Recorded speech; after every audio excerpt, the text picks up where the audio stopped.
Hello guys, welcome to my channel. Today, I will show you how to create brush stroke with pop-out effect in Canva. Let's get started. First, go to the Elements section and search for Frame Brush.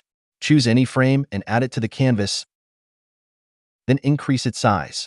Next, go to the Elements section again, add an image to the canvas, and increase the size of the image.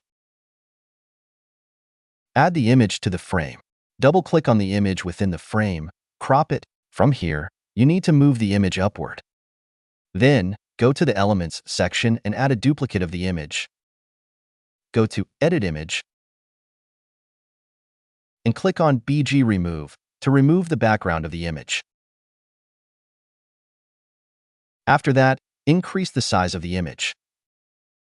Finally, if you position the first image at the same level as the second image, they should be aligned. Then, crop the second image from the bottom to make it smaller. After that, crop it from the right and left sides as well. This is our image. If you like this tutorial, don't forget to subscribe my YouTube channel and click the bell icon.